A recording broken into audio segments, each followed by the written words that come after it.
Sup guys, welcome back to my YouTube channel. Today we're going to be talking about Joe Quasada, the man who ruined Spider-Man, infamous for creating stories such as Daredevil, Guardian Devil, Spider-Man One More Day, which we're going to talk about more later, Batman Sword of Azrael, Daredevil Father, Daredevil 2004, One Moment in Time, Parts of a Whole, which are just few of the ones to mention. So let's get into why he became an artist. Quasada was born in New York City to Cuban-born parents and grew up in the Jackson Heights neighborhood of Queens, 15 blocks from Shada Stadium, which his father helped build as a part of the construction team. The first comic book he became an ardent fan of was The Amazing Spider-Man, which he began reading around issue 98, the last issue of a historic anti-drug storyline, which garnered his father's approval as the character resonated with him, in part because both grew up in Queens. Spider-Man remains a character he particularly enjoys drawing. Quasada majored in illustration at the School of Visual Arts, from which he graduated with a BFA in 1984. Though he had drifted away from comics, having come to think of them as child's medium.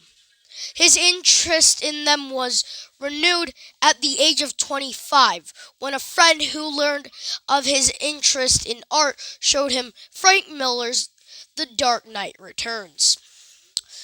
Quasada's comics career began in 1990 when he was hired by DC Comics on the basis of his 12-page portfolio, which was composed of three three-page sequences plus a cover of each.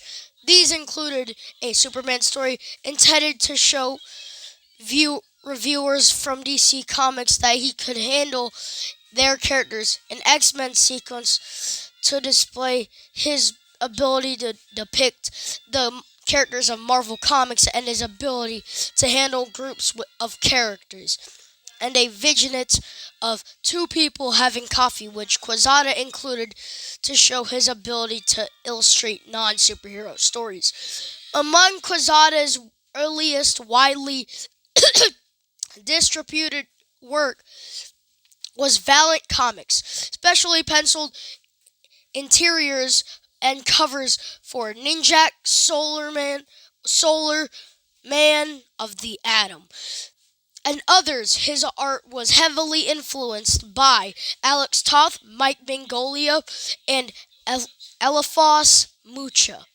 At DC Comics, he and writer Jack C. Harris co-created an updated version of the Golden Age character, the Ray. Quasada co-created the character Azrael with writer Dennis O'Neil for the 1992 Batman Sword of Azrael. Later, Quasada and his inking partner Jimmy Platoni formed a publishing company, Event Comics, and co-created Ash, a firefighter with superpowers. Quasada cites his editorial experience with Event and the creators he formed relationships with during that period, as which best prepared him for the later role of Marvel's chief editor-in-chief. Marvel Knights. In 1998, Marvel Comics, which had just filed for Chapter 11 bankruptcy, asked Quasada to work for Marvel in an exclusive capacity and contracted him and his partners to produce a line of Marvel books dubbed Marvel Knights. As editor of Marvel Knights, Quasada worked on a number of low-profile characters such as Daredevil, Punisher, the Inhumans, and Black Panther, encouraging experimentation and using his contacts in the independent comics world to bring in creators such as David W. Mack, Mike Oeming, Brian Michael Bendis, Garth Ennis, and Steve Dillon. Quasada also illustrated a Daredevil stories by film director Kevin Smith, editor-in-chief. 2.5 years later, after starting Marvel Knights, Joe Quasada became editor-in-chief of Marvel Comics. In 2000, following Bob Harrah's departure from the company at the same time, Bill Jenna succeeded to the presidency of the company. The relationship culminated in the establishment of the Ultimate line of Marvel titles, which were aimed at new readers and took place outside of the restrictive continuity of the Marvel Universe. In the mid 2000s, Quasada imposed a moratorium on the practice of creatively bringing back characters thought to be dead, known as Dead is Dead. In January 2008, in a January 2008 interview, which he was questioned about numerous characters that had been resurrected. Quasada clarified that the policy was for writers to exercise forethought and caution before killing off characters or resurrect them, so that such plots were not produced too frequently or without gravitas, and not that it would be entirely prohibited. Joe Quasada's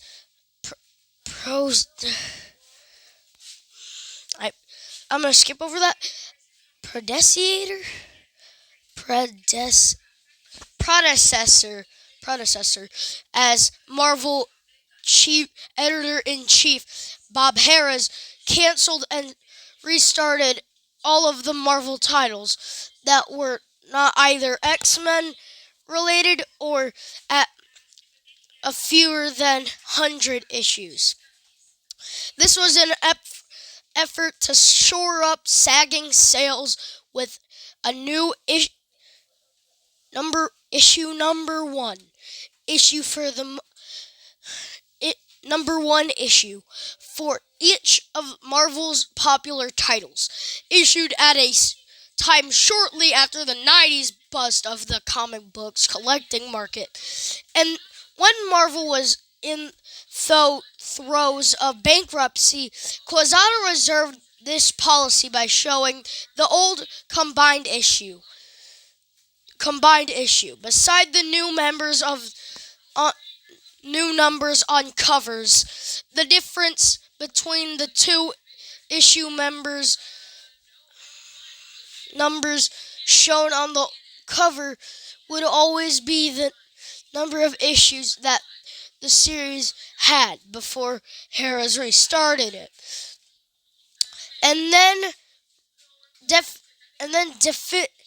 definitively restoring the old numbers for Fantastic Four, Amazing Spider-Man, and Avengers when they passed issue 5.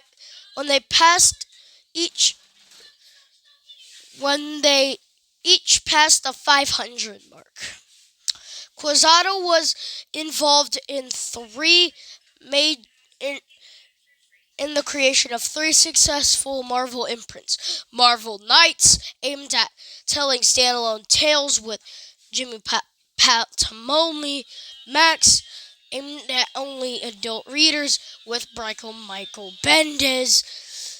Ultimate, aimed at new readers with Brian Michael Bendis and Mark Miller.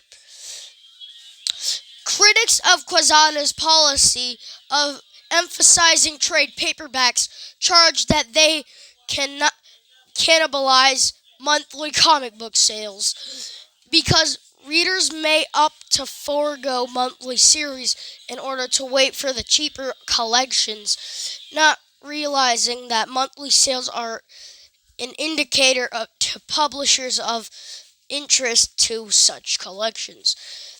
When confronted with backlash by fans to his decision to dictate a controversial retcon of Peter Parker's marriage to Mary Jane Watson in the One More Day storyline, which is where we get now, quasada participated in a series of interviews on the subject to address the issue of the marriage, comparing it to real life marriages.